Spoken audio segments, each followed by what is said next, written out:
Give me a home out in the bush, please. Lots of more trees, a bong or two, me, mate. Wild roost, some skunk out the back. Hydro in the shed, and the old smoking chair, and the old smoking chair. G'day legends, and welcome back to the Terpene Table, where cannabis culture meets cultivated conversation. I'm Wild Roo, grower, guide, and your mate in the garden. Each episode we dig deep into the roots of the plant, from terpene talk to cultivar deep dives to the stories shaping the cannabis scene. So roll one, pack one, pour a cuppa, and let's hop to it. But before we get started, let's do a quick roll call at the table. I'm Wild Roo, and to my right we have Timmy. Thank you all for having me. Truly, it is an honor to be among such awesome and incredibly knowledgeable people. I remember our first chat, and it was just such an incredible time. I think I laughed and laughed and laughed, and had networked interruptions. So I just got to embrace just the genuineness of these other souls. Absolutely beautiful. Awesome to welcome you and awesome to have you at the table, mate. Now we've got to my left Tink. You know her voice. She's a long-time friend of the show, previous guest, and day one family. She's gone from interviewee to co-host, as we sort of need that authentic home-grow perspective. So welcome back, Tink. Thanks, mate. I'm rapt to be here and being amongst others. How fabulous is this? I'm just eager to learn, eager to share anything that I may know, because I do know a few things, but mostly just really looking forward to the fellowship. And groomings. Let's do this. Yeah, awesome to have your voice at the table. And the wild card, the man from the underground, we've pulled him straight out of the Discord community because his energy is too loud to keep in the chat. The world hasn't heard him on the mic yet, but the Discord legends know exactly what's coming. Mud, welcome to the big show, mate.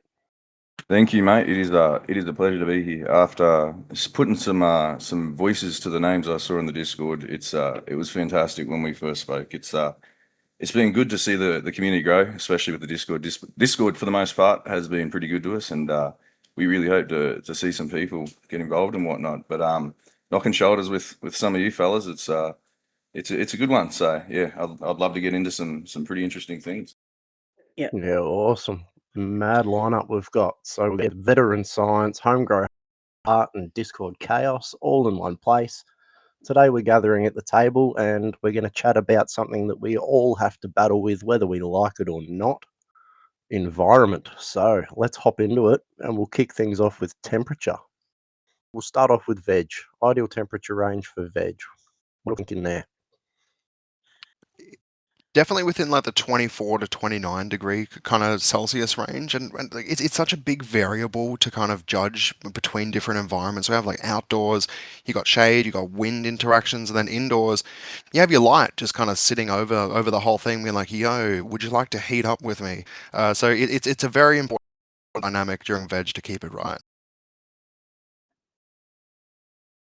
I've got to admit, my knowledge is being blown out of the water with these cold temperatures and plants still doing okay. So I'm shifting a lot in my understandings of what they can cope with versus what is the ideal temperatures. You know, in a perfect world, they're the ideal temperatures, aren't they? But I'm working with unideal temperatures and starting to understand the strengths of certain genetics and how they can work and make up the difference. Yeah, definitely. Touching on Blazing Charles said, and what you're saying, indoors is a different kettle of fish, isn't it? Yeah. I like to aim for that 26, 27. I can't always get it perfect, and that's in veg, and if I can help it in flower, get it down a little bit. But it's really hard. But outdoors, I noticed they'll sort of do their own thing, irrelevant of what's sort of going on, providing you're not throwing snow at them. So Yeah. a little less important in my dial in, but it's very important indoors. Yeah. And I must admit, I run mine a little bit lower indoors, around the 23, 24. I don't know, maybe I'm just not gutsy enough. I'd say I've had your a few environment burns. factors into that a lot too. Like reaching Yeah, those higher temps is a lot more like resource intensive for you. When you don't need to, I guess don't have to monitor that RH as much, and you can bring that humidity down. You know what I mean? And then you don't have to worry about heat yeah. gathering. I It absolutely may agree. have to do with the height of tents too, in reflection, in reflective thinking. Yeah. The height of my lights, that's always dependent on how strong I can get them indoors. Yeah. Sorry, Facts. Mud. No, you're right, mate. You go ahead. I was going to say, look, having it at that lower temperature, like Ting said, it really gives you the option to have some maneuverability indoors too, with how you operate, how you grow, how you structure the plant. Like, I definitely find that to be the sweet spot as well. Absolutely, and you can play with your light a lot more when you're all constantly battling with those upper temperatures, or you play with those upper temperatures, and you have to keep that humidity completely in check. You can't really push the light as much if it heats your space up if you're in some Yeah. of those warmer states. Yeah. Yeah. Yeah, well, that's it too. It affects your temperatures. It's not just about your light exposure. Yeah.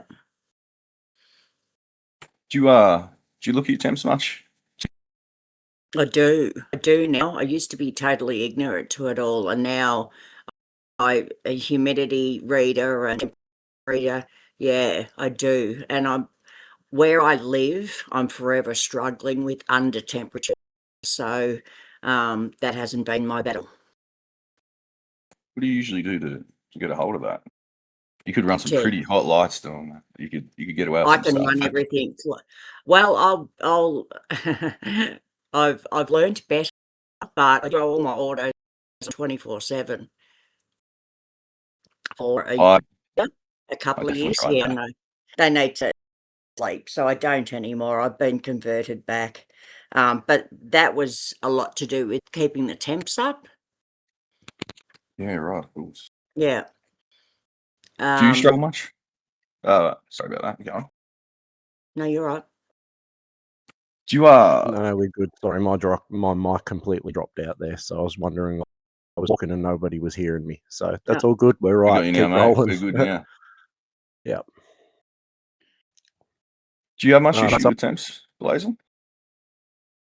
Look, I run a pretty dialed in environment whenever I'm kind of working through, and I think it's just a course of the years and opportunities that I've been given as well, like working in the industry and kind of being around a lot of the distribution guys. Like it allows me and affords me some opportunities to get different gear that allows me to really kind of nail that in. And something I was going to talk about was nighttime temperatures in indoor spaces, because your root zone, even though the plant's asleep and happy, it can be damaged by dropping too low in its night phase. If the whole room drops 10, 12 degrees, you're really kind of like potentially damaging microbial and root structure just from that, lack of safe Yeah. space for the microbes.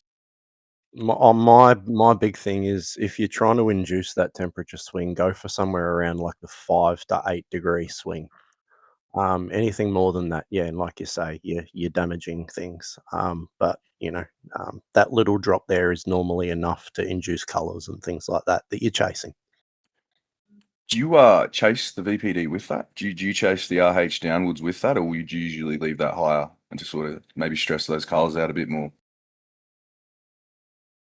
Look, I personally, I definitely agree with Tink's mentioned before about genetics and how they differently express. Like there's somewhere like I can be violent with the VPD and relative humidity. And then there's other ones that are like super touchy, usually like like lemon type of strains. And then you switch over to something that's more like a grape based, a sour based, kind of genetic structure.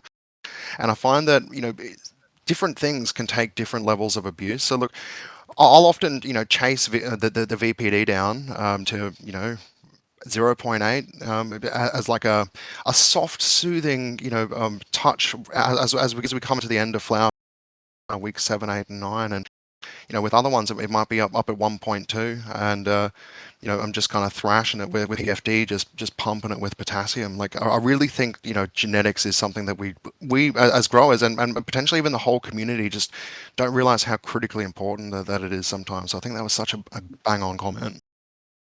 Yeah. So let's explain VPD a little bit to understand it. I'm just going to put out the basic analogy for everyone, and then Blazon and Mud, you guys can dive a bit deeper if you want. And but to put it simply, I reckon a good way to explain it would be you'd be comfortable in a dry environment at around 28 degrees. That would be like a reasonably good VPD. But then if you step into a tropical area, jungle at the 28 degrees, that VPD is going to be horrible, sticky and yuck. Yeah. Feel the same way. Am I wrong in saying that? That's a No, really not good at all, no. analogy. We also, there's perspiration that takes place amongst both of us in different ways, so it all matters. Look, and also chasing that VPD scale, like again, coming back to genetics, like some plants like more nutrients and some like less, like in different phases. And if you have your VPD high, it's just reaving the nutrients through the soil, and you might have to overfeed something and underfeed another, and it's quite a, in my opinion, a complex science to kind of know that genetic perfectly to then chase the highs and the lows of what it's expecting. Yeah. So when we keep saying VPD, we're talking vapor pressure deficit. Yeah. That's the one. Thank you. Yeah. So I'm just trying to break it down a little bit for some people that might not understand. We're just saying VPD, and RRH. My apologies, because you're exactly right. Look, it's the air's moisture deficit which drives transpiration, like the sweating of the leaf, and exactly. But the water evaporates on the leaf. It helps stimulate a process that pulls the nutrients up through the plant cells. That's right. Great way of putting it. Yeah, interaction of the said. humidity, the heat, and the plant, all of that together. Yeah. And in that, not just the plant, the microbiology, it relies on that too. All of those heat fluctuations aren't very good for that. I myself, I try and chase VPD very heavily. I'm not always good at it because the weather doesn't permit, but it's I think it's best to chase it as best as you can. But once you get it stable, it's best you can just chase that stability. That's my opinion and how I go for things. Yeah. But So you a having lot your of us are knowledge. luxury have the ability to chase VPD. We have VPD meters and things like that. What about someone who doesn't have that? Someone who's just looking at lights and relative humidity, like they're looking at heat, temperature, and relative humidity. How would they work out what's comfortable? I think basing it off of like how strong your light is, the manufacturer's understanding of what the light's produce, balanced with the relative humidity of the room, can really kind of dictate where you're likely sitting. Like if you're sitting at a mid-range, humidity, and you have an intense light, you're probably at a reasonably, balanced and stable VPD, 1.1, 1.2, up in the higher range, but nothing too crazy. But if your room's sitting at 28% humidity the entire time your light's on, and you're running, some crazy beast of a light, then your VPD may actually be higher, and it might be damaging the plant. The genetic might like that. There's definitely there's so many different aspects you can kind of look at this interaction. Yeah. So, Yeah, definitely. Timmy, if at a glance, mate, if you were looking just at temperature and humidity or something like that, if you were just glancing at a quick gauge or something, what would you say is ideal for veg? Just a quick glance, say what 27 degrees, 60% humidity with that, 65% humidity. What do you reckon? Higher. I honestly, I think the first one, 26, 27 degrees Celsius, with that 65% humidity, is the comfortable spot. You can definitely go higher, but look, there's so many other variables like potential pathogens that can build up in the soil, and underleafs, and invite all sorts of different potential pests that. I always go for stable and comfortable rather than like how much can I thrash this thing, I guess is the other side of things.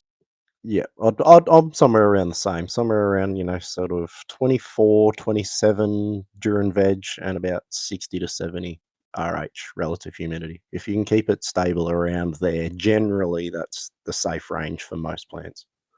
As already been touched on, some cultivars, they like to be thrown around a little bit. So, keep as long as you keep in that range, either end of that, some of them might like that difference. Yeah, exactly. Experiment a little bit. Yeah. all comes with the knowledge. That's why it's good to know your breeders and be able to ask them questions. I had a Seedsman MK Ultra once, and it was like, give me that 97% humid, like just like the maximum moisture density in the room, but also make it 29 degrees Celsius, and it It became likes a it hot forest. and water dripping off the walls. Yep, yep, it was an absolute weapon of a thing. I still miss that thing. How did that express itself when you go over those conditions? Like a dense jungle, like you could walk through the Amazon rainforest and still have a similar kind of environment, but it was inside of a room. Very thin leaf variety, would you say? No, it was fat. It was Wow, chunky, like yeah, big okay. stems, purple kind of accentuations on the stems, big fat, deep green fan leaves, all praying up to what the plant would assume was the sun, and yeah, it was truly a once in a lifetime pheno, that one.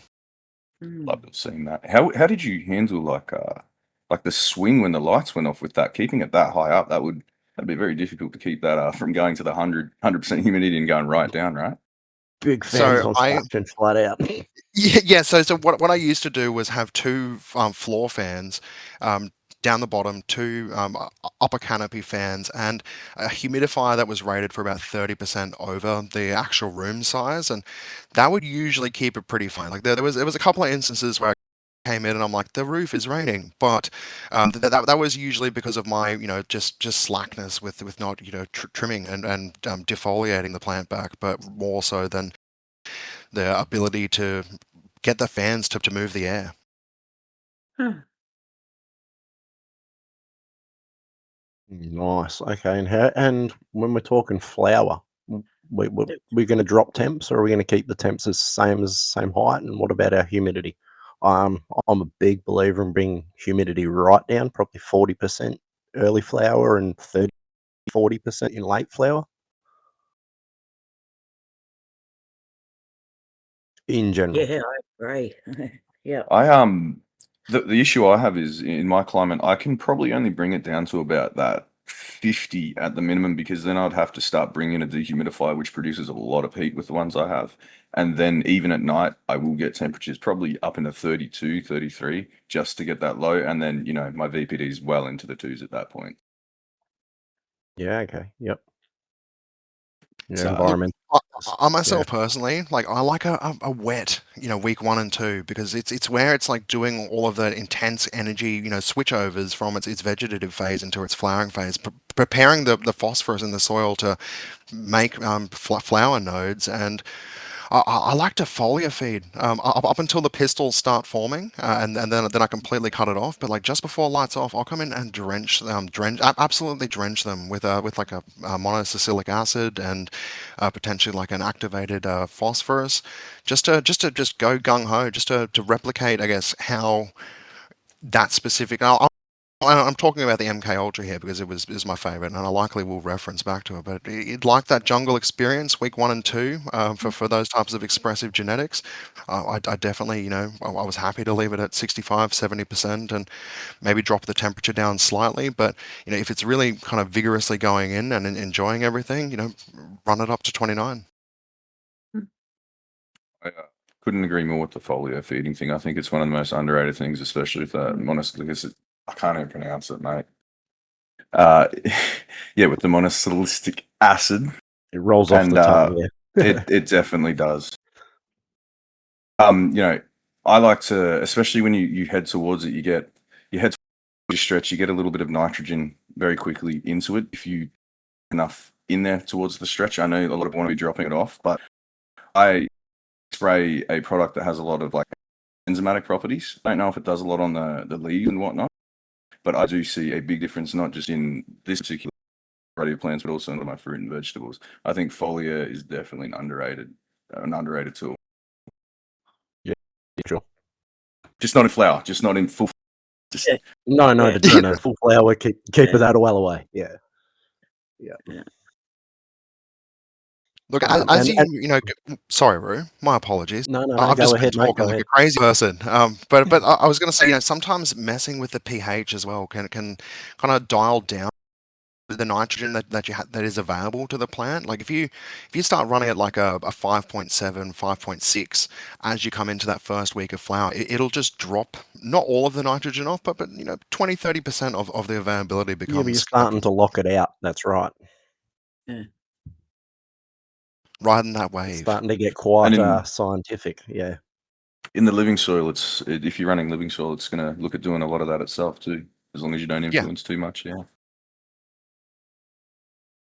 I like that. That's a good little tip. It's probably overlooked as well, I think. A lot of people, are massive on their flushing, but forget that, we're flushing to bring that nitrogen out and to drop the chlorophyll in. So if we can start to lock it out early when it's not needing it, And that's it's why, definitely going to help our cause in the end case. Go ahead, mate. I'm sorry, Zam, I think my stuff working now. Yeah, you're all right. I can hear you.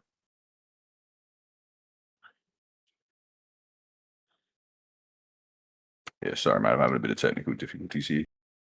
What about you, Tink? We're not really letting you speak. Oh, I'm just Sorry, I got to soaking fix it some bits. up, mate. It's confirming a lot of things. I'm not as technically minded, but it all makes perfect sense. And like I said, it's confirming a lot of the ways I work and what I'm getting to understand. I only work with basic temp and humidity.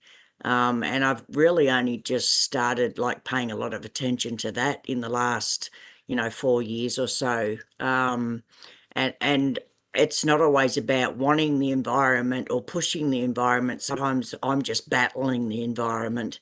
And where I live, I battle humidity. I love humidity. So I love veg grow and everything like that. But even then, it's still way over the top. So, yeah, I'm just soaking in any information that comes. So my question would be, what do you do to combat when your humidity is way over the top? I hear your rainforest scenario, but when we're heading into flower, that's not the environment that we want. So how do Or you if we're not combat all it? running MK Ultra, yeah. Well, yeah, when I did dope, that was like one of the biggest things was keeping the moisture out because it was just so dense and so thick. Um, that's outside, but inside, I know you've got a lot more control.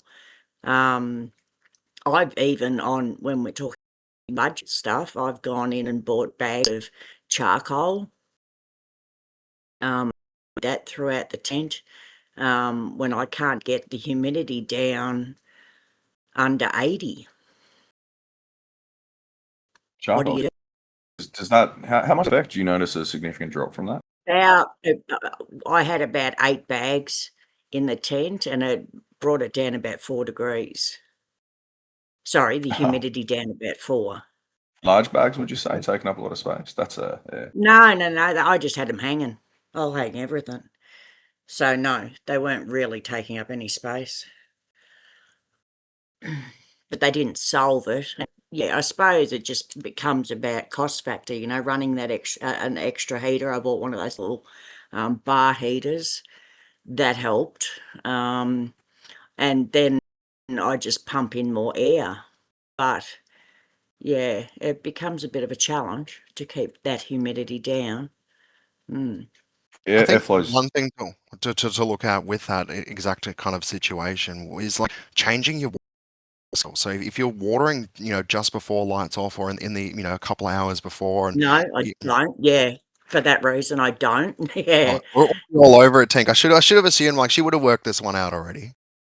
Well, I love this because it's just like I said, it's confirmed. Because what you're coming out with are things that I've had to think about.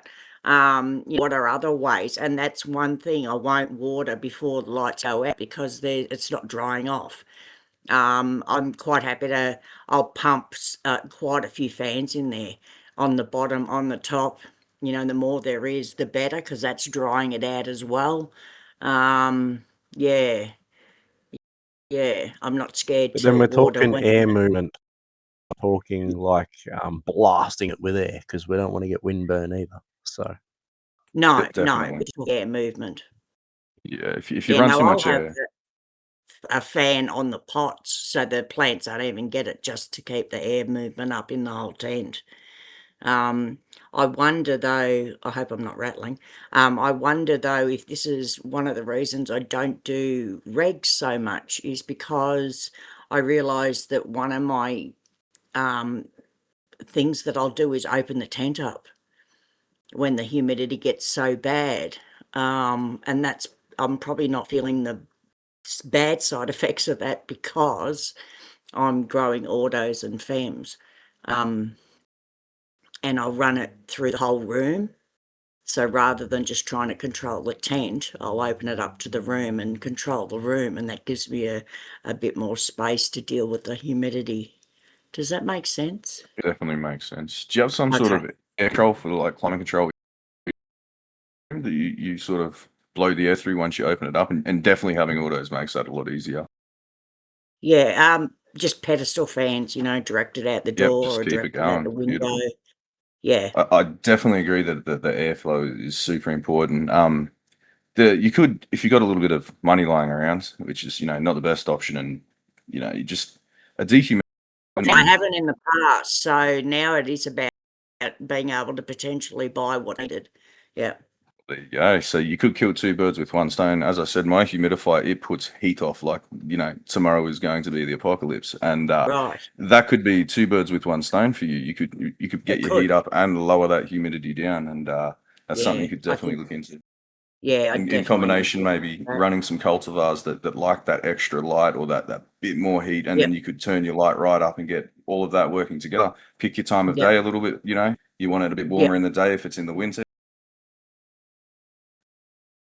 Yeah, I think that's a really good idea actually. When I temps, temps here outside, I mean, still at the moment we've got 3 degrees and stuff like that. So, you've got 4 days of that inside and it can That get a blows bit my quite mind. cold. Yeah, Degrees at this time of year. I feel for you it's that, but it very rarely gets that here frustrating. ever. Yeah. It's really frustrating, but yeah, you got You to and work with it though. resource, I assume. I don't know what wattage they are. I've never had to worry about one, but I imagine it wouldn't be pretty. Well, um, a loop system, a water loop system, so it's a better investment for me to get a water heater. Um, a, rather than to heat up the room so much, I can heat up the water. Again, That's though, very then essential. I love that. yeah, yeah, it's too much, man, to have strip heaters in there or even fans. But I tell you what, though, when you got them going and they need it, yeah, if I own one, it'll go in there. Yeah. Just chuck a HPS in there. You'll get some heat right up. Oh shit. Yeah. Oh, absolutely. Mhm. Yeah. Sorry, we're sort No, of that's all talking over fine. everyone here. No, No, you're No, it's right. good. I you're right. love it. I was letting you go. Thanks so much. That's it. I love the conversation. But Yeah. while we're talking fans and air pressure and things like that, let's talk about negative pressure. Who runs negative pressure? Do we recommend negative pressure? Blazing Timmy would probably have the most on this one. I'd say he's probably pretty knowledgeable more on that aspect. I looked into it, and I just try and get as much airflow without making them consume too many nutrients and burn themselves. Or. Look, I think negative pressure is like one of those games that I only started with environment that I had was essentially a sealed room, like so sealed and dialed in with bells and whistles that I was able to kind of control every aspect of how it interacted with the environment. So, look, I found it great to support my carbon filter and those types of aspects. Really didn't kind of project smell anywhere just because it was like, yo, I'm saying in here. But if I didn't have a kind of strict intake filter and filtration like system to go with that, it could pull in aphids, it could pull in flies, it Yeah. could pull in mold and bacteria. And the negative pressure is something that I would only particularly recommend in an actual room rather than a tent situation. And negative pressure in tents puts a lot of strain on the seam, a lot of strain on the zips. There's a lot of variables that I would consider before kind of delving into negative pressure for just just anyone really. It took me years and years of kind of slowly investing in myself, from upside down pedestal fans pointed out of a tent vent, to eventually a sealed room. It's not bad. I absolutely enjoyed the time that I had it. Had some phenomenal growth, but I could definitely see the potential there of big issues if it wasn't expertly dialed in. And I'm not saying I was the expert at the time. Like, I had a lot of good people, a lot of hydroponic nutrient companies and stuff around that were able to kind of point me in the right directions. But yeah, a situation if not managed. Interesting. Okay, that's an interesting way of looking at it. Because see, to Yeah. me, I'd put sort of negative pressure for the home grower anyway as sort of the gold standard. A slight negative pressure anyway. I'm looking um, the tent wanting to fold in on itself. But like I generally, when I'm in it, like just a tent in itself, a lot different to the setups that I generally run now. Long room. But like generally, if I was just to run a tent in a room like that, it would save pressure, and my exhaust, and that way I'm eliminating smell. It's going through that filter. You know, Yeah. See, the negative pressure thing, I'd like to achieve it, but I have a bit of a lung room. The way I do it is sometimes I do have to open up my tent. I have quite a larger one. But my train of thought is I love the airflow. I have a air conditioner in there and then two AC Infinity intake fans and or outtake fans, depending how you look at it. And I have them pumping at 10 constantly. And then I have the air conditioner doing its thing, and it seems to work most of the time. But that's the only way I can sort of get the good VPDs that I need. Mm. But Oh, at the moment, I'm just you running got fans. intakes? Just the fans, no Uh, intakes. no, Beautiful. I need to buy an exhaust fan because it's Do you in though? veg. Do you run into issues? Yeah, I will. Oh, okay. I will. Yeah, I normally do run Okay. You better an go get exhaust one then. fan. So I'm just at the moment, but I'm thinking I've got to pull my finger out and get one. And it's not just smell either. That's a huge part of it. And they're in veg and they're already smelling. Um, Again, I think it helps so much with the humidity and just setting the whole space in the tent to run properly. I think it's just something you've got to have. I've spent a lot of years like, I don't need that and I don't need to pH. And I've learnt the hard way out like that. So my lesson's pretty hard. How many times do you want to kill a plant before you actually pH it and realise it's important inside? So yeah, I need to address it. And it's funny, I actually just remembered the old days where we used to use like computer because they fit so well in those little circular hose inlets. And I used to use those for ins and outs. yeah, Well, movement. now I still hear yeah, things quite often, especially in sort of non-tent confined grows. Sort of like yeah. padlock style things. So, Yeah, but my personal, what I personally like to do is a tent that holds its own. I like I say, I open the walls up into the room because I can, but I like the environment to be set, with the doors shut, and be totally self-sufficient. So, and when you're growing a business, and I've got like a 5 system drip system set up, I need an exhaust fan. You just run into too many problems, Yeah, and long term I like the especially. CO2 replacement. I like the CO2 rich air coming through.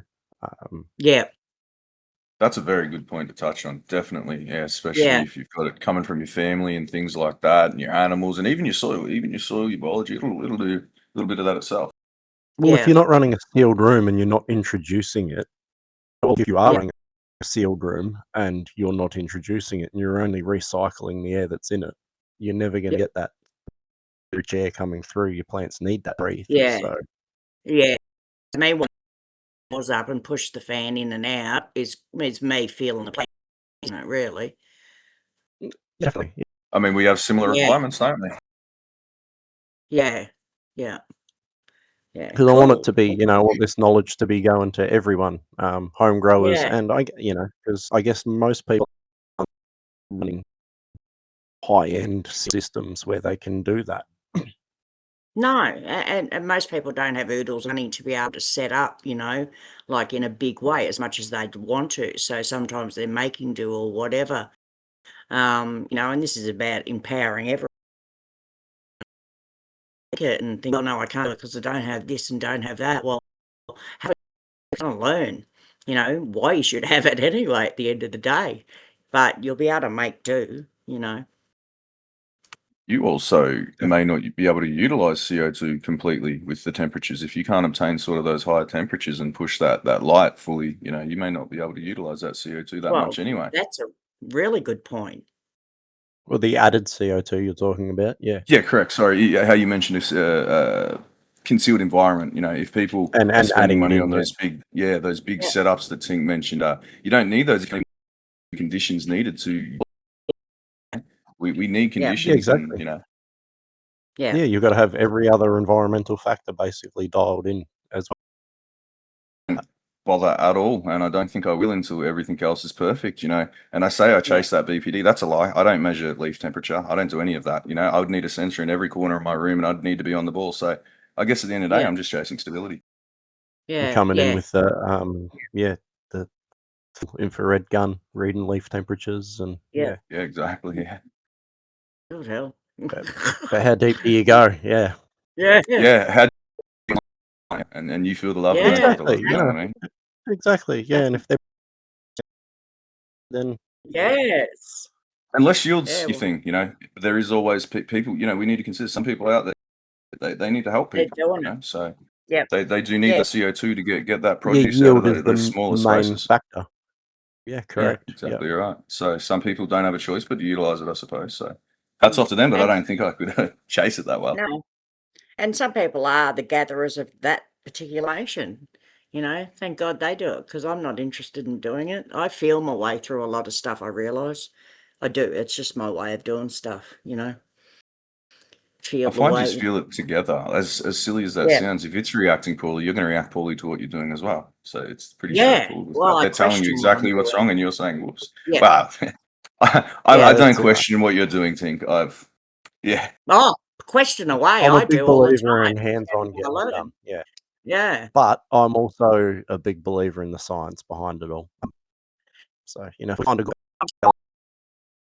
awesome, we're all winning. I'm Yeah, starting everyone to can take what you realise want how from it. Yeah. important it is. Yeah. Yeah. You've got to respect the science because it really does educate you in what you're trying to achieve, you know. So what light size light do you run it at 100% because you can keep it cooler? Flower? No. I love the hot temperatures. I get a bit scared over 30, I have to admit. I don't like anything over 30. Only because of then that has been a height thing though with my tents. It's not at the minute. I've got a decent Spider Farm 5000, which is a 480 something kilowatts. Is that I right? don't know about spider farmers. 480 watt. Yeah. 480 watt. And then down the other end, I'm running I think it's 100 or 150 watt, just to make up that space where I've got the seedlings and everything. I'm running 70% and the other one at about the same, just because I've been doing seedlings, and I just popped a few more, and then I get this dilemma because I really could probably turn it up to full strength, but I'm just kind of a bit hesitant. That's all. What 'Cause they're makes you not. hesitant? Are you seeing some signs? I'm not getting those temps. Yeah, I'm not getting those temps at the moment. Sorry, what's that? The higher temperatures. So what I mean is the so what is the highest temperature you can get actually? That's curious. Oh, Indoor yeah, and out. I've got to wait for a summer to appear before I even have an issue with high temperatures. I don't. Well, that's not been an issue for me. I'm lucky to get more than 35-degree days on the outside, so I'm not battling that much on the tents. So basically around 30 is my high temperatures. I think last year I got 135-degree in tent. So I And guess then what I'll I turn my lights down. If I was getting temps like that, I would turn my lights down a little bit to like 80%, just because of the heat. Yeah, that answer. The intensity too. Sometimes with some good lights, especially the good lights, you can feel a lot of that Yeah, intensity coming off when you turn it right up. So it actually yeah, that answered my question. You do have a dial on it, so you run at about 80 yeah, when you can in flower to push it. See, yeah, I yeah. I have to run so right now in flower. I'm at 50% each on all of them, but I have a fair Wow. few. Yeah, they just produce far too much heat. Wow. Okay. No, but that's what you work with, is it? So how does that come down to when you're talking about, I don't know what the right words are for it, but you UVs and Do you mean spectrum or like PPFD yeah, sort that's of it. deal? Yeah, your spectrum. How that you're not diminished in any way? It doesn't affect the plant? What? No, because it allows me to I can get bigger lights, I can raise, get better spread, and it allows me to be a bit more economical in a different way. I can get it. I Right. do pay for bigger and larger lights, but I don't have to run them all as hard at once. They will last longer, and I seem to get a little bit more control and a little bit more of a bathing effect because it is, yeah, a larger area, and I want everything to feel that. So it sort of all Yeah, works all out right. well. I've based my growing style around the environments available to me, Yeah, rather than the other cool. way around. Yeah. Well, it's funny because the bigger light I've actually got it tilted, and auto I've got right down the other end that's only get under the 100 watt is booming, and it's just under the gradient of the other one. It's loving it. And that just like blows me away. Like you're not right under the best light in the whole room and you're just loving it. Well, a lot of Yeah. that So light will bounce around. That's why we use the reflective yeah, surfaces we do so. But yeah, they know what they want, and that's why sometimes they it's best do. just to look at the And they'll plant. hunt it out. Yeah. Yeah. No, good. Also, Yeah, higher definitely. temperatures. You have to worry about putting too much nutrients in because you can't get it hotter sometimes. You can't push them as hard as sometimes. No, no, I Right. can't. That's exactly right. And you're organic, Mm. just for clarification. Yeah, you I get it am. already beforehand. Beautiful. Yeah. Oh, no, no, no. No, I do add, but I try to still stay with organic. I add at certain times, Do you man? Do just you for a chuck it on top? boost. Sorry? Sorry, do you dry man? Do you just chuck it on top, some dry amendments, mix it in, or do you use some bottled I stuff? do all of that, but then I also I've got them at the moment, in a living soil perlite cocoa mix, and then I just add an A and B through and Is an feed organic at A a and B? yes, Beautiful. it is. And then I'll, maybe add a bit of flower boost, which again is organic, the best it can be. Yeah, when flower. Have you ever used molasses? Anyone use molasses? Yeah, the compost teas and whatnot. Do you Yeah, mean right. straight onto the soil, or which form do you mean? Do you mean in a liquid form, Well, or? even straight into a like Like a reservoir or blackstrap. whatever. Yeah, Oh blackstrap. yeah, I did when I was trying to maintain a living, active biological reservoir in bloom. It's a Yeah. weird setup. I tried it then, and I use it in my compost teas. Okay. Okay. But you do notice that it does add something to the. It comes with so many drawbacks because, and there's issues with. But I did notice quite a difference. I only use it in flour, um, Yeah, and give it a feed then, but I did notice a difference. I'll be honest, I don't know much difference in anything because I sort of just do my thing. I definitely need to Yeah. do more separating and looking into things. The only difference I ever knew once was I used a soil that I didn't test beforehand, and I regret that. Nah, interesting. Yeah, someone else's soil, yeah. Yeah, right. That one's got to suck, yeah. Yeah. I'm a Lost a big lot. advocate for building your own soil, though. Like, it's not expensive Yeah. to do it No, properly. no, it's not at the end of the day, not for it back in the growth and yeah, it's just, no, it's night and day. It's all about what you invest in your soil, you know. Well, you can go You and can buy make your it fairly pre-bagged cheap, so and yeah. make it. Yeah, that's Yeah. what I'm saying. You can go and buy your egg stuff, and that works out quite expensive. If you were to go down to, like, your landscape supplier or somewhere like that, you can buy the ingredients to make your Yep. soil very cheap. Yeah, buy some And there's people that worm specialize in seeds. it for us as well, for Yeah. these on the stuff like that.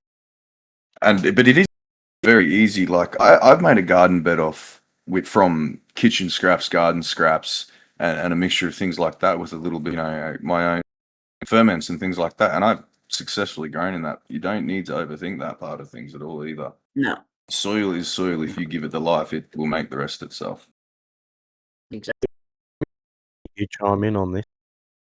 I have some very like complex thoughts on especially Excellent. soil and like nutrient like side of things.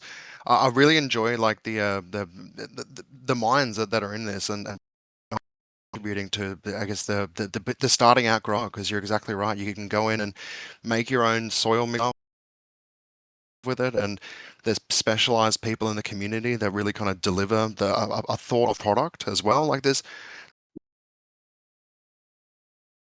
myself, like I look at it from the angle of what is the interactions in the plant interact with me. I guess when I start utilizing all aspects of things, and where do those interactions come from? So I guess a good example would be butterfly, larvae or frass that comes from different horticultural suppliers, and what are they feeding their soldier flies? Because at the end of the day, I guess I look at a cannabis plant as an accumulator plant, and if I start adding in like any type of amendments, whether that's biosynthetic, A and B nutrients, or it's frass or a compost tea, does that contain heavy metals? Am I going to then combust that in the plant cells and smoke that? I guess is how I try to look at things. But my mind goes down every rabbit hole that there is available in horticulture. So I guess for somebody starting out, that's not particularly something that should be heavily utilized and thought of, because at the end of the day, the whole learning process, just like my whole learning process was I mean, my first setup was an old bucket with some chicken wire over the top and some plant pots, kind of in the middle, under the cheapest Viper Spectra I could get, with no intake or outtake fans, and I had a ball. And I think that was half the healing and kind of enjoyment journey that I went on, was just learning that, like just starting at the beginning. And I think that's probably the most important thing. This episode of the Terpene Table is brought to you by Growers Pal. Aussie legends when it comes to keeping your clones safe in transit. If you've ever tried to post a cutting wrapped in wet paper towel and cling wrap, you'll know it's a gamble at best. Growers Pal clone shippers take the guesswork out of it. Purpose built with segmented compartments to keep your genetics snug, and even a little LED light to keep them happy on the road. Whether they're headed up the coast or across the country, you can trust your prize cuts will land fresh, not fried.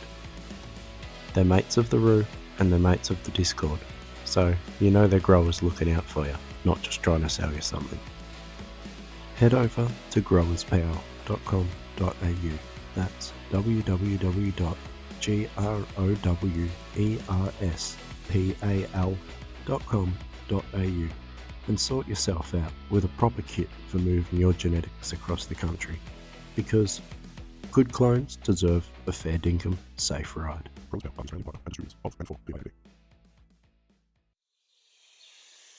At Blazing Trail, we're on a joyful adventure celebrating life, love, and nature's beauty.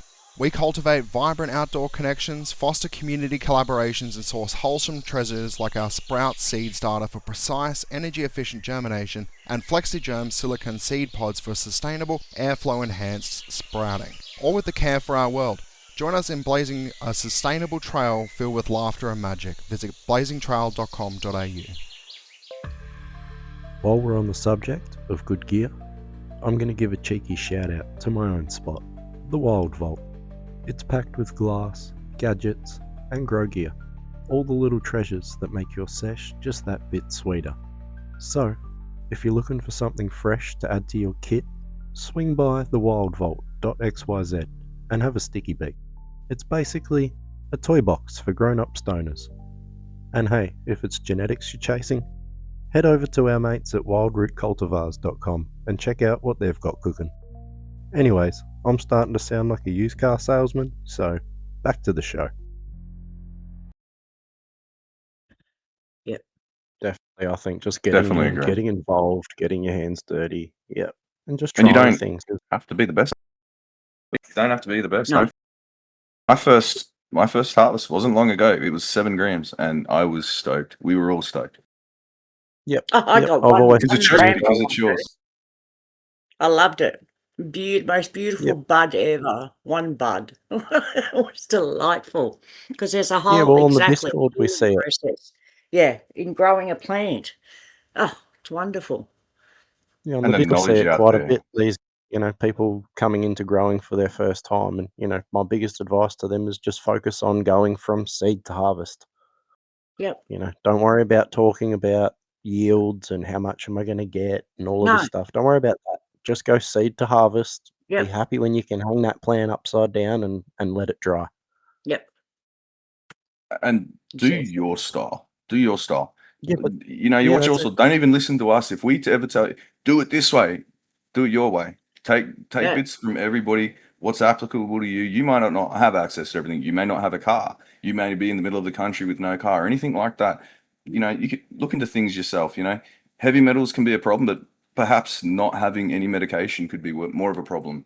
So maybe Yeah. sometimes you have to utilize some of your garden scraps and whatnot, and maybe buy some Bunnings compost or whatnot. I wouldn't recommend that, but sometimes you've got to do what you got to do. But I think you Yeah. should always have a goal to improve what you do. So definitely aim to, as Blazing said, definitely improve that and aim to exclude that from your processes. You don't Yeah. want those, Yeah. not those ones. And you can always aim to improve. So you can, like you just said, Mud, you can start and go down to Bunnings, and it's not great, but you can buy their compost. But in the meantime, you could buy a compost bin while you were there, and then you could start your own compost. And then the next I have round, you'll have your own to feed your garden. I've Yeah. got an interesting tip for the compost. Some local government areas will offer you a rebate. You can go down to Bunnings and buy a compost bin and a compost combo, and you can email the receipt to them, and they will give you money back. Huh. Awesome tip. Yeah, cool. Oh, It's not a that's lot, new. $50, $60, but $50 and $60 is it's a lot. Mate, the Yeah, but principle somewhere you can blows put it me somewhere away. else. They're actually New like, South Wales is very good for it, especially some place in okay, Sydney, not so much up in northern areas. I'm must not be sure New South about Wales. Yeah, because that's like supporting the gardener. My God, that's Yeah, that's the whole it. purpose. Yeah. But it'll buy you an exhaust fan, or it'll, put some extra Exactly money right. towards a It'll better get you back a quality. genetic. That's Yeah, brilliant. and Yeah. decent seeds. Yeah, exactly. Always And enjoy it too. Never. Yeah. It's just how you're doing it. Yeah, agreed. Yep. And I think a tip that I learned, because it became such a sin to buy things, and that's mainly because there were so many bad bugs in all the bags. But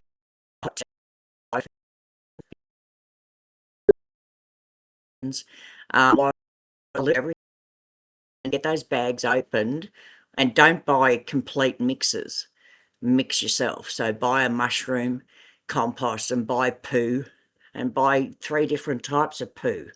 because you can grow in And poop. don't buy anything that says feeds for 6 months or feeds Yeah, for no, 12 months. buy Stay nothing fucking that's well away gonna, from says it'll that. look after your plants. Buy all the, like, whole foods, like the same as, the best way to eat is buying whole foods. Buy whole, whole ingredients and some worm castings, and just mix this and a little bit of that and a little bit of cocoa and you can really quickly have something decent to grow in. Yeah, that's bug What's the free. Eggs up and letting them out in the air, out in the sun for a good week before you do anything. There's tips around all of that as well. So, I have a real quick one. I don't mean to intrude here. Have you considered chucking like a hothouse over your some outdoor stuff? You can get some oh, very it's cheap ones growing from Mitre anyway. 10. I did try, but where I am too is extremely, so they tend to Oh go flying yeah, over the I'm able. fences. That's one of the again And I've environmental actually things. got, yeah, I've got it. It's really actually quite protected, the area. And then I've grown in the last year a climbing rose over my what do you call it? Clothesline, which is right in the middle of my garden. So now it's really quite protected. Yeah, but I hear what you're saying. It would be nice in a perfect world. I'd love a huge fucking big hothouse, You can get but some very small, but I love that yeah, advice there. That growing the rose up, the thing, everything like that. If you got yeah. nosy neighbors and things like that, that's brilliant. Oh, mate, If you're bringing helicopters in, be gone. yeah, Yeah, don't get me started. yeah, don't even bother. If you're bringing in lots of dirt and lots of growing materials, and you have one dead shrub out in the front of your house, Yeah, yeah, my maybe plant consider came getting a properly. bit of a green thumb Yeah, somewhere else. Yeah, Yeah, consider beautifying your front garden. Yeah. a couple veggies and whatnot. Yeah, exactly. Great stealth too. Upper yeah, clothesline. That's a good one. too right. Yeah, and then other things as well for like your herbs and things like that. Yes, Always think yeah, companion herbs. absolutely. I'm And you mad on just eat fruit, herbs. vegetables you grow. Sorry? That's just as good. You can just have fruit and vegetables that you can harvest and eat yourself. Fruit and vegetables should be treated just the same as Oh, medicine. well, they Everything work around it. well. They are medicine Yeah, in my definitely. world, and you'd be Well, in surprised everyone's how world, they're many. containing all these good Yeah. vitamins and minerals and things Corn, like I that. mean, Exactly. it's one of the biggest attractors of ladybugs. So you're mad if I just grow corn not to eat because it doesn't get enough sun here to produce like really nice big heads, but it attracts all the ladybugs. So I always throw in Love those some things. of those. I had some interesting ones shot recently in one of the videos out front that eat Yep. powdery mildew, yellow ones. Yellow one. Very interesting things. Yeah. Ah, You like a bright yellow one? Yeah. Yeah, it was almost like a mustard, but yeah, very weird looking Yeah, thing. yeah, I know. Yeah. okay. I think I know that too. So going back to what Timmy said earlier, it's we should also think about we're worried about what we're putting into our medicine. But we don't grow vegetables either like that. Maybe we should consider our inputs for our vegetables too. They're important as well. So maybe we have a couple of those things growing next to it because they will get the same food and whatnot. And there's no harm of it in it. You don't have a couple of pests before your babies do. Oh, yeah, I grow them with it. Yeah, I Definitely, think, yeah. and even to the new grower, I say grow a tomato plant and grow a cannabis plant because you'll get the same understandings. You'll definitely understand different needs too, and that'll Yeah, be. I thought I was pretty slick producing some of the things I did, and then I try to produce quality vegetables, and I'm like, all right, ego got checked a little bit. So yeah, you have the knowledge there, but you still need to learn from that. And that's yeah, the beautiful world of what our plant does for us. We get to learn a yeah, lot about things around us. too right. Mm, love it. Love the combos. This is I do awesome. too. It's awesome. I'm going to dive back into indoor again for a second. Mhm. Let's have a little chat and a little discussion over HPS and LED. Oh, are you old or are you young? Very well Yeah, well, said, King. that's the first reaction. Beautiful. Love Are it. you rich or are you poor? Yeah, well, look, HPS is your cheapest introduction, isn't it? Definitely. Like, you can get a HPS pretty much given to you. Well, could find one on a buy swap and sell for $10. You trust those places. Well said. But definitely, yeah. Like, I've actually never ever used one, any HPS or anything other than LED. In saying that, I don't think they're inferior in any way at all. Quite the contrary, actually. Not inferior per se, but I want to try one day a hybrid of the two. I think that something about the reactions going on, the clouds. I don't even know how to describe it because I've never had any interaction with it. There's a There's lot of something from that people getting spectrum. some Definitely. amazing results with mixed light grows. I just Yeah, can't get that yeah. heat issue sorted quite yet. Once I can, that's going to be one of the big things I do. I want to treat it sort of like a light spreader, and the LED instead of, HPS and just boom. Yeah, as well as the LEDs. I'm very excited to do that one day. Have you grown like that, Tink? I'd assume you probably have. Oh, in the old days, absolutely. Yeah. That's all I knew, and that was like carrying around old computers, and the big ass things Oh, the like they're ballast. yeah, it was just Oh, wow, yeah. big, and there was no way you could contemplate just, throwing something in a cupboard and growing it because it No, took there's it no all to chance. a place that it was big. But, coming back to you could still get one that just dropped in, to a cupboard. But again, it was a whole different world. It really was from LEDs because your heat was already, established as one of the biggest challenges. Um, just the size of the things, the cost of the things, but they The just produce signature. so Definitely well. cool. Yeah, but other than the fact that I can't handle them visually, I am a real fan of the LEDs. I think they've just brought it all to um, a very non-hot. You can touch them, and when they've been on, you couldn't touch these covered that for a Yeah, yeah, while. You know? yeah. Yeah. That I makes couldn't go over it. Like, go try bending or moving the bat wing. Yeah. Yeah. I'm actually glad I have Yeah. this opportunity. While you're just speaking on the heat, was fire an issue? Was there that Oh, hazard shit, there? Do you yeah. know of people that had issues with that? Have any of you had issues with that? That's one of the things that I'm very cautious of, and I don't know how I'm going to approach properly. I never personally experienced it from the heat. I never went through the stage of digital ballast. A lot of people went that half. I went straight from the old school ballasts straight through to LED. Yeah. So when a ballast went, generally it started smoking and it was going to catch on fire. So you sort of had to be there. Yeah, no, and the only issues I ever had was with power boards, not the actual lights, so, Yeah, yeah. Well, yeah, through because they're demanding, draw. aren't they?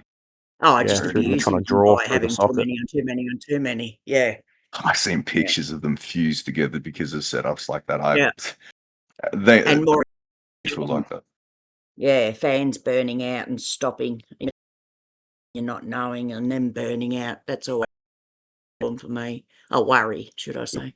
Look, about 60%, I think, roughly, is the wasted factor on HPS. Yeah, 60% of it's wasted in heat. wow. Wow, just Yeah, 60% just dissipated of its energy, just dissipated in heat, huh? yeah, Dissipated in heat. Exactly. Yeah, yeah. wow.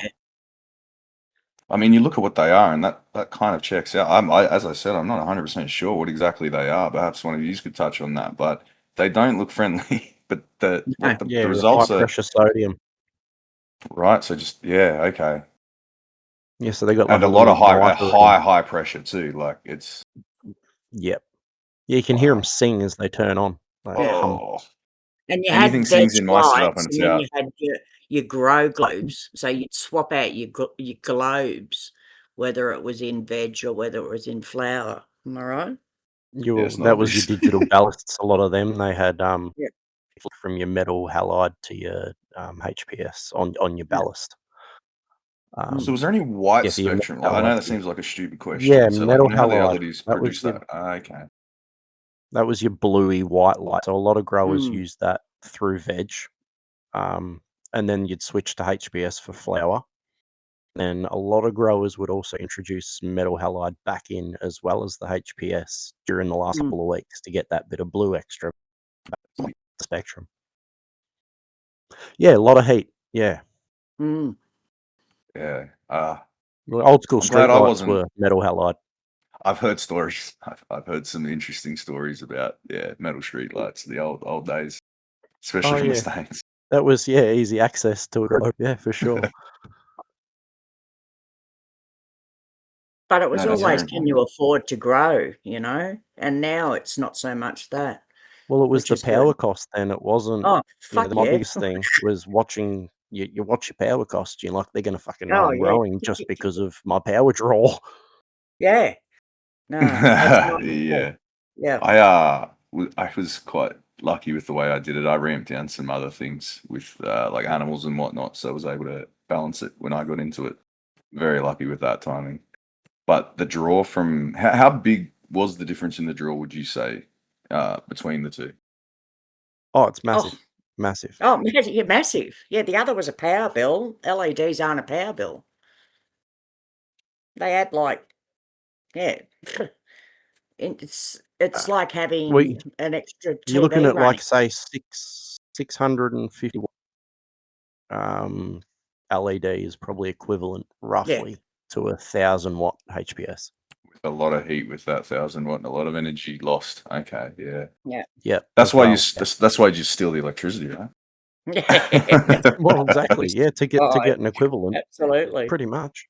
Yeah, Yeah, that's crazy. That's a lot of energy just wasted too, and you're just paying for yeah, that. No yeah, wonder Yeah. things were expensive. It hit the sort of the patient level, you know. yeah, it wasn't viable. But I am looking for the people just doing it, you know.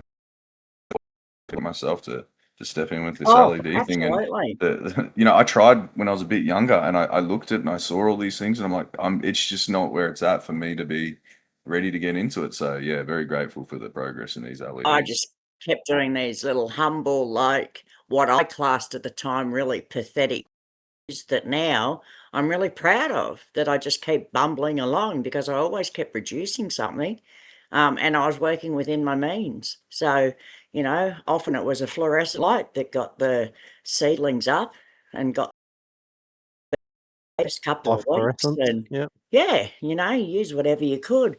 I remember using one of those old heat lamps, the infrared ones that my parents had. I started and cooking them. I had to go and, like, turn it on for 5 minutes and then turn it off for an hour and then turn it on, the silliest things I did, but it's got fun, it was fun. It's just fun. Come into a cupboard But the and opening first it up. time, long ago, and a mate wanted me, and I ended up with some very nice genetics, and I put in, I'm like, okay, so outside during the day, that should be how you do it, right? And I put him Yeah, outside on my back porch in a unit block, and then the next day the cops are next door because I'm like, oh, damn it. yeah. So that was the into that, Yeah. and you're right, you can just start even back then on just some fluorescence. And I hear some Yeah, of the cultivars, some of the older cultivars of growing and not doing too well in some of these newer yeah, ones. yeah, and I A noticed lot of too, people there that are finished good grows back in the day under those compact fluorescent lights, yeah, because they had different spectrums as well. So you could, run Yeah, like, true. 10 of those 26-watt yeah, bulbs in there, and you run them yep, all at 2600 K, yep, so you get Yeah, that that is orange interesting. spectrum. Yeah. Very creative. I like, there's been a lot of work put in people that could go to get into a lot of issues, and makes you very appreciative. We're sort of not there yet, but it's definitely a lot more open than I hear it used to be, and what you guys used to be facing. Oh, even my daughter reminded me of that the other day. I made a weird comment and said, "Oh, I should have been doing what I was doing 30 years ago." She goes, "Mum, you remember what it was like 30 years ago, you weirdo?" Yeah, And 100%. Yeah, you Yeah, just access to forget. equipment and yeah. Yeah, yeah, well, that too. Yeah. access to equipment that doesn't lean performance and just absolute rubs was terrible. You couldn't trust anyone, Oh, let yeah, alone you have to swap cars to drive to the hydro shop. to lunch. Yeah. Yeah, yeah. Yep, yeah. Yeah, you may as well just go to the cop shop and knock on the door if you drove your own car to the hydro shop and back. Yeah. Back I then, mean, at the anyway, end of the it's a day, lot these days, it different doesn't now. matter. Cameras everywhere now anyway. What does it matter? Yeah, well, that's right, exactly. Some But it's a places, lot that different depends. now. It's not like Just- it was. And No. I'm seeing it too. I'm new being around a lot of fellow growers and whatnot, and people that really enjoy this plant and all walks of life, and it's really opened up, and I've seen it.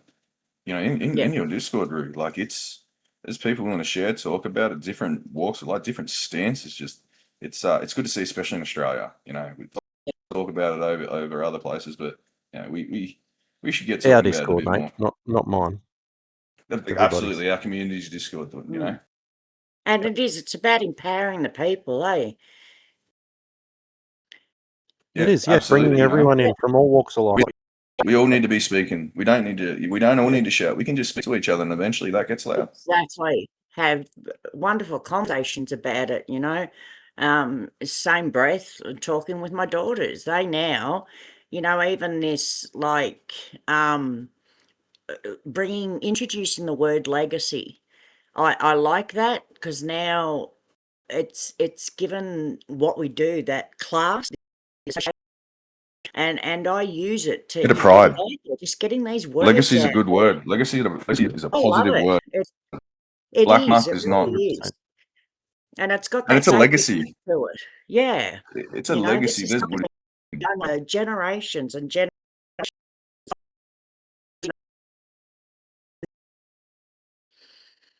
No, And although people it's just need become to a lot do more it. mainstream and the public are hearing about it a lot more through medical access, all these extra things like that. Yeah, they don't hear Yep. about the work that all went in for years and years and years and years before it. And No. with very little return, because not everybody out there. Some people working with these, they're not getting the return. Some of these people putting in works, getting clones, and you know what I mean. Like some of the people that are doing it for breeding, from what I 30 hear, years ago, mate, yeah, you did it because you wanted to do it, not because you wanted the money that it could line your pockets. and with. imagine You did it risking 'cause that. you loved it. Yeah, Imagine risking that much just because you're passionate about it. So that's legacy right there. Yeah. definitely. Yeah, it was about protecting the plant, it wasn't about lining your pockets. So It's yeah, there's a lot. working. Yeah. There's still plenty out there that we're working hard to protect the plant, and Still plenty we've got to talk about today. yep, Yeah. Later definitely. on. Yep. Yeah, Oh yeah, plenty out there's there. plenty more to come. Yeah. Yeah, it's all about educating, getting rid of the stigmas attached to it and making it quite a conversation, an easy conversation. Education and conversation's good. Yeah, and if there's a place to talk about too, guys, like Yeah. pop into our Discord. Get talking. You disagree with all? Think we're a bunch of dumbasses? Come Yeah, tell exactly. us. Tell Yeah. us why. If you've got a jump good point, in, if you come with information, I'm not hostile towards that. I like being corrected. If you've got facts, come correct me. I don't like spreading misinformation. Come get involved. Well, educate I'm us. forever a student. Yeah, exactly. Yeah, we're all here to be taught. If there's something different to be taught, then I'm here. Yeah, absolutely. Or that's that's too. Yep, that's And it. Because I'm sure no we're all happy to questions share our asked. knowledge. Like that's why Yeah. we're here. So Can't get me up about the subject. It's really a problem. Oh, same, mate. And don't be scared to share if you've only got a basic knowledge. I mean, I'm Don't be to come in, show us Yeah. first, guy. Get an order that's going in my the proudest easiest way. grow. Yeah, my proudest grows are my very first grow going. And it wasn't about quantity or anything. It was the fact that I had something at the end of the day. Yours. That, Be self-sufficient in something. Yeah. Anything at all. One thing Yeah. more each time. It's a Yeah. good And one every to time to I grow that achievement at the end, Yep. the heartwarmingness that you feel just from that one little bud. Yeah. little it gives sneaky you that stuff, doesn't it? Yeah, it's got a lot of power over us. It's a very, very powerful plant that can do powerful things. It is a very powerful There's not plant. really imagine risking the things we have and continue to for a plant if you put it into context. Oh, Well, amen. It's very funny. Oh, 100%. Well, there's Very strong. there's so much healing in the garden just in itself, Very even symbiotic. without the the product, just being in the garden, being Exactly. the plant, learning the Totally plant, agree with that. breeding with it. You'll learn a lot about Yep. yourself too, even your own biology if you go down that path. And that's not if all of this soil talk and everything like that, that's like, oh, I don't want to play with any of that mud. That's fine. There's other paths. I don't hate anybody for anything they do. There's reasons I like to do what I do, but if for whatever reason you do how you do it. You know. Mm. Yeah, look, for Yeah, growing simplicity, I'm crops. always probably going to recommend cocoa for a Yep. first-time grower. For just purely simplicity, Second ever you grow was. Yep. Yeah. You can do A and B and get from seed to harvest and some product at the end, and you'll be stoked. Yep. Then Yep. start experimenting, then start working on microbes or do another little tent on the side with a living soil in it. Yeah. You can also have a lot of microbes in that cocoa. When I first finished up with my first cocoa run, because I had a lot of organics going through it as well, I was shocked to smell the root ball, the root zone, incredible, just rich. I was Yeah. taken back. It's not what I expected from some, probably more towards the synganic side of things because of what I put into it. But it was amazing. Very, very surprised. Yeah, whole ecosystem's happening, isn't it? Yeah, you use some of these salts, it creates its own Yeah. thing. Yeah, some of these synthetics. Yeah. Yeah. Yeah, definitely. Well, When we done keep right. saying synthetics, but there's some of them aren't synthetic at all. No, it's And just a matter of how they're sort of come about is the best way to put it, I suppose. There's all or sorts how of the process. salts are derived. Exactly. Yeah. I mean, it's the process that it is. You can't hate. I find it somewhat hypocritical. I'll keep short on this one. I find it somewhat hypocritical. Some people that are organics only fully hate themselves, not understanding that the synthetic salts did save our life and solve a very difficult problem about 100 years ago, give or take. So we should be very thankful that humanity was somewhat saved, even if it was maybe not the path we wanted. Yeah, definitely. Yep, 100% agree there. Yeah. There was some evil things that became of that process anyway, but we'll leave that alone. There's evil things that become of most processes. Yeah, everything can be made evil if they try hard enough. Everything can be made good too. Yeah, well, look at all the twists they've put on our plant over the years. Oh, absolutely. Just to GMO. sell it themselves, hey? Mm. What is Yeah. 100K, 200K per listing? Isn't that incredible? That's a licensing fee right there. Isn't it? Yep. That's just the money too. Let's talk about the hoops you'd have to jump through. People, you know what you mean. Yeah. Yeah. It's ridiculous. Yeah. That's fine. That's why we just, we chuck our little seeds in our soil and we ask them nicely and they do their thing and we go, great, and we don't worry about any of that bullshit. That's it. We stay in our lane and do our thing, and we're going to be Yeah. over here doing our thing no matter what. So Exactly. I don't calls it anarchy. Anarchy's beautiful when done right.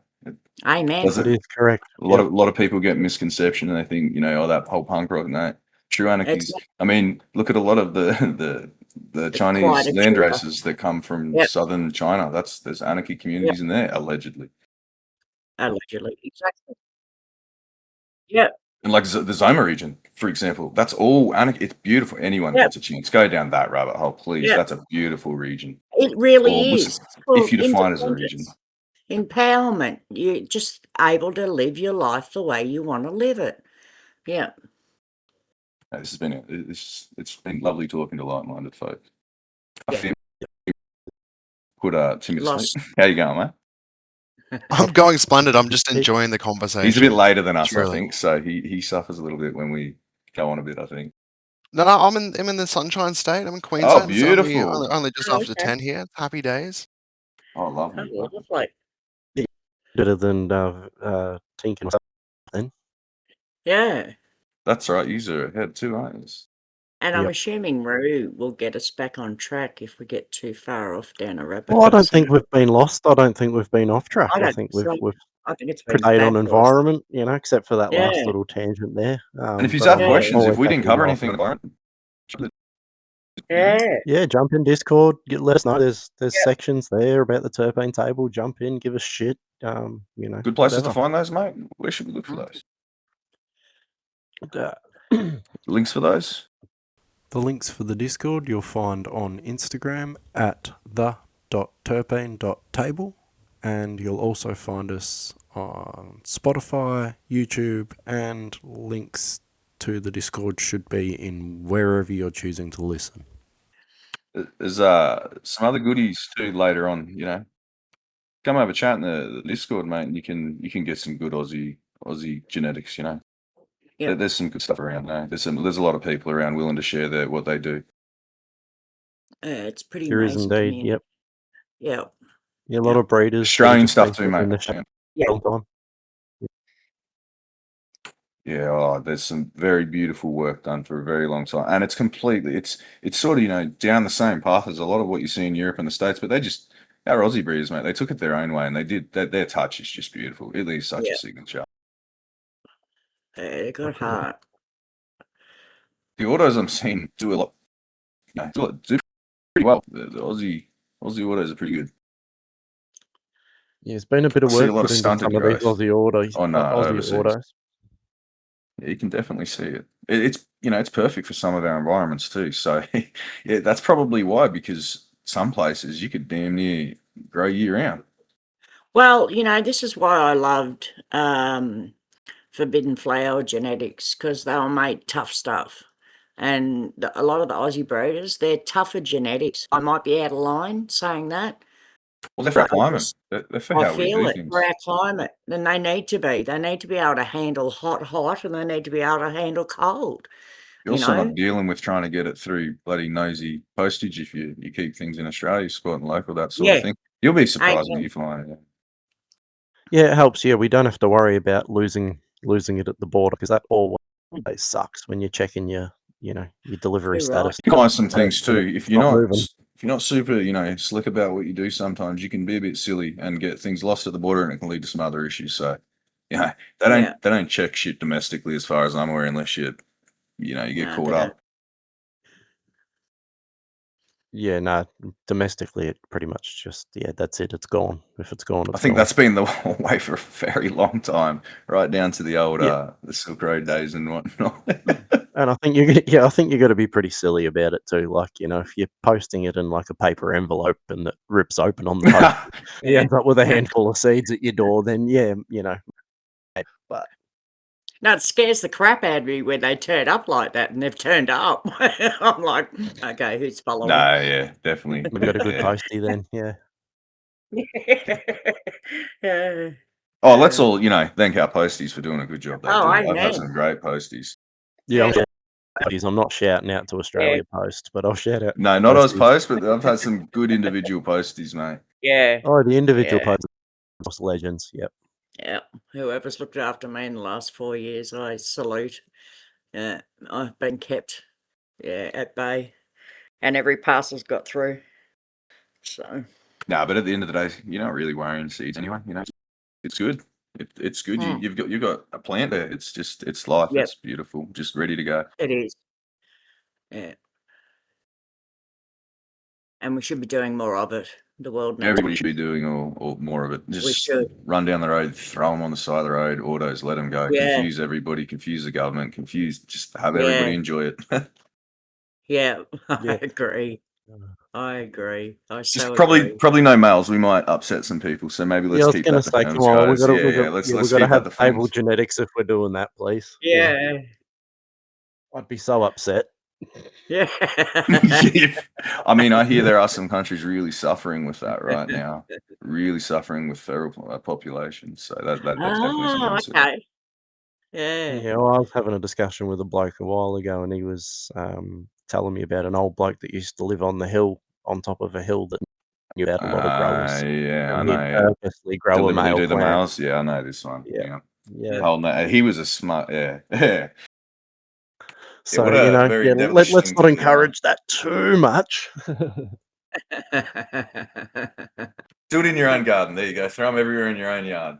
You got a big Yeah, that's property? it. Oh, down your roads, mate. On the side of your roads. Or come Cattle and can see eat us it. in the disc.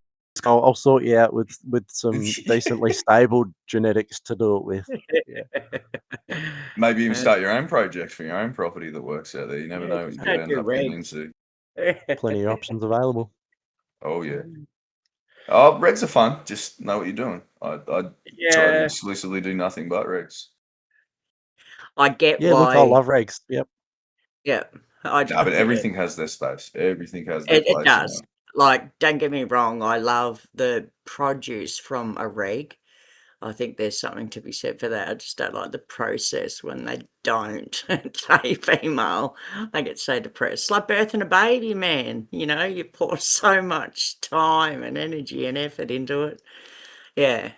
I guess that comes into like what you're growing for as Mm. well, and conditions and how many and all of that That's jazz. exactly right. And how long you've got where you are and how many times you can keep doing it. Yeah. I also It ferment really my does. males, so it doesn't bother me to compost Yeah. and ferment them. So I sort Yeah. of feel as if I get my own back in the end anyway. That's a big focus on what I try and do, because I do feel bad, especially when it's something that really put a lot of effort in and didn't start Yeah. great and turns out great. You're like, oh, that's a bloke. Ah, no. Yeah.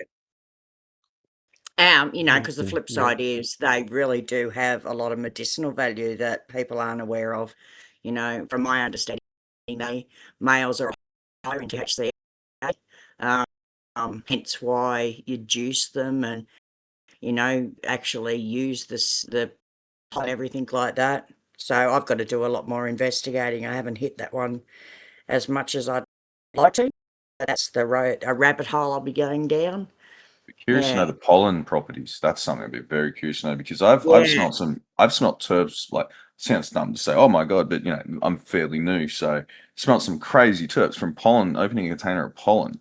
Like one of the things I've worked with, a blueberry style thing, it was smelt like opening a packet of rancid blueberries that had been sitting out in the sun. It was incredible. Yeah. Yeah. Some males have Incredible. a beautiful odors. Incredible, Yeah. yeah. Yeah. Yeah. And I love looking at them. I love sometimes just separating them into a tent right off in the back and just female that I go, okay, that's got to happen. He's too beautiful to, you Yeah. know, just don't have that Yeah. airflow reach the other end of Well, you. it just Yeah. exactly. Yeah. Hey, see, negative pressure again. Yep, exactly.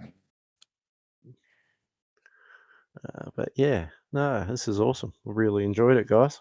I think Yeah. pretty much covered everything on our basics of, well, and a bit deeper on environment. Good stuff. Yeah, I probably went on a bit, but yeah. No, you didn't. It was good, man. No, but the relevant subjects, and it's Yeah. beautiful. Maybe it brings more questions forward from other people, Yeah. which is what I really like. I like when people, And especially people with different approaches, bring me those different approaches, bring me that crazy stuff. That's what I want to hear. if we can get some minds taken over and some people thinking, oh, hang on, I haven't thought of that, or yeah, definitely. And it bring the questions, bring the knowledge. We're all for it. Even, you know, people listening that have a lot on their mind when it came to going and nobody at all to say it to. There's a chance. Yeah, come say it. Well, there's Yeah. plenty of us. There's plenty of us out there You that could have grew a up like lot to that. teach us. And we might not know some of the things you could have to bring because you've just been sitting off in your corner somewhere in, like, you know, North Queensland and doing your thing, and come have a chat. Yeah, Absolutely. Discord. Our Discord's a very safe Yeah. place. It's highly Yeah. monitored. You know. Yeah, yeah, it is very safe, yes. Yeah. Yeah. It's a delight. It's a delight. Be able to share your photos, share your grows, share your pics, Talk like-minded people and just like this, but yeah. yeah, Yeah. And get some really good feedback and discussions happening. It's great. No, this was fantastic. Mm. Thank you all for having me around. This is Yeah, it's Yeah. been a great night. Same. Appreciate it. thank you all I've for being here. learned so much myself tonight. It's been good. All right, now I'm gonna finish on one thing. What do most growers overthink? What's everyone's thoughts on that? What can we keep simple? Some final notes for the show. Anyone want to go first, or? Now you go. All right, so this one's interesting. It may surprise people. Soil. So, as I said, I've grown pretty nice stuff, some pretty basic do-it-yourself from scrap and everything. Now you're not going to knock people's socks off, and as has been, you know, spoken to previously, you don't 100% know what's going in it unless you're fully, you know, closed loop doing your whole regen thing. But yeah, just you even try and get your own compost and soil going, a worm, you know. The black fly larvae, they kind of show up if you do it right. So they're another interesting one. So yeah, you don't have to go buy expensive stuff like that all the time. Don't overthink that. Yeah, let Yeah, it fit your grow beautiful, style. Mm. awesome. great point. And probably my little thought is don't overthink your expensive lights. If all you can do is get a 100-watt light, then have a go. If we're talking indoors, have a go, because you can still grow some really amazing stuff under a mediocre light. That'd probably be my tip. Yeah, well, Was you that can jump right? back and get a decent fly zone or bloody Absolutely. farmer or something cheap, and it'll Yep. get you going. It'll Yep. get you in the game, and Yeah, you just don't start have to somewhere. go out and get AC Infinity or No, we could no, you can get plain label tents, because they're you the most that one advertised brand. aggressively. Yeah, So I've yeah, seen that's it. bloody Team you sell very cheap, but I don't know how that'd go. mate, I bought $20 lights were my first LED lights, which are still around, which I just grew a mother plant under for a good few months. And they did the job. Like I said, you can start somewhere. Yeah. Best thing is just do it. Get Yeah, into it. just do it. Just have a go and build up from there. Yeah, Don't be my biggest scared. tip I think too would be just Yep. don't overthink anything. Just dive into it Yep. and have a go. Yep. And don't be afraid to do it wrong. Like you don't have to track Exactly. everything either. If you just want to do it, just do it too. And that, like Yep. all of these things we're talking about, focus on what you think you're worst at first, and just Yep. fix that, and then just take it step by step. And if you don't want to throw money into it, don't throw money into it. Yep. No, that's right. And jump on Discord because we'll be able to chat you through ways and means of doing things differently. And if there's everyone's Alternatives, got so different many advice. alternatives. Exactly, Mm. alternatives and ways around it. Yeah, And at this time can't of the afford year, that if big you're able fancy to, light. throw something in a pot outside if you're able to. 100%. Yeah. Even in the ground, if you've got good fertile ground, amen. straight in that ground, good veggie On your garden, slash a windowsill. bit of spot out of that. Yeah. Yep. Be If surprised. you've got the space and Mm. Safety the as cover well. to do The so, yeah, security. exactly. Always look after yourself, The Yes. safety and security to do so, definitely put some Yep. outdoors. And if you can't, that's when the indoor comes in. If you don't know how to do that, that's what the Discord's for. Exactly. Yep, and there's other- cheap other and readily podcasts available too. tents. The other Yeah. podcasts you've done, Roo, there's some good advice in some of those. You want Yeah, the scroll absolute back basics through. just to focus on? Yeah, scroll back through some of the original podcasts and the starts of the Grow Yep. Guide and things like that. And yeah, there's some basics in there, and that should be enough to get pretty much everyone up and going and Yep. getting your fingers dirty, and that's what it's about. Yeah. And luckily, if you've got any questions on those Grow Guides, you can ask the man himself, Yep. The big animal himself, the Roo. Mm. Yeah, look, I'm always about, so I'm always happy Yep. to answer Discord and always happy to chat to anyone on Discord. And if you don't want to jump straight away into the channels and, just drop into the inbox and have a chat there. Yep. Yeah. Still more than happy to do so. And I'm sure that goes for anyone here at the table as well. Absolutely. Absolutely. Yeah. And if you want to keep it casual, I'm sure dropping a comment here and there in some of these platforms wouldn't hurt either. Yep. So yeah, where you find some of these podcasts, You can find us on Spotify if you're listening to us there. Just drop a comment there. Yeah, you that's got what I something mean. to ask. Yeah. Yeah, exactly. Yeah, same as on YouTube. I had someone ask me some questions about terpenes on one of my podcasts on YouTube as well. So yeah, more Exactly. than happy to ask there. Nice. Quick and easy, casual. There you go. Yep. What about this? There you go, mate. Yep. Yeah. Yeah. People just need to connect because we're here. Yeah, definitely. All right. Well, I think that pretty much wraps us up for environment and for today's podcast. Thanks, Nice. Jins, for joining us. We're going to sign off, I guess. Alrighty then. I'll leave you all be. Keep sniffing your mud. Sounds a little silly, but women love a bloke that can keep their biology and dirt under control. Trust me. Oh, damn. I don't know what to say. I didn't write it See down. you, All right, Tink. I think we'll see you again next week. Amen. Pleasures. And Been lovely I talking think to you're you, all mate. awesome. Don't forget to shine hard. Wealth of And knowledge Timmy that the you don't bear even that's realise. been nice and quiet over there, he's hardly made a grizzle. Look, until next time, team, keep those paws dirty and yourself blazing a trail. Amen. And that's a wrap for another session of the Terpene Table. Massive shout out to the squad. Having the crew on the mics just hits differently. If you want to continue the conversation, or if you just want to ask Mud what he's sniffing this week, you know where to find us. So jump in. I'll always Discord, tell you.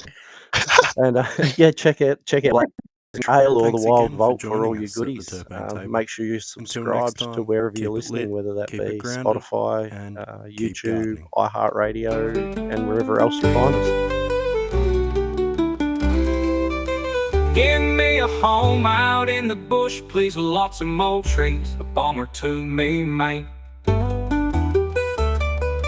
Wild roots, some skunk out the back, hydro in the shed, in the old smoking chair. In the old smoking chair.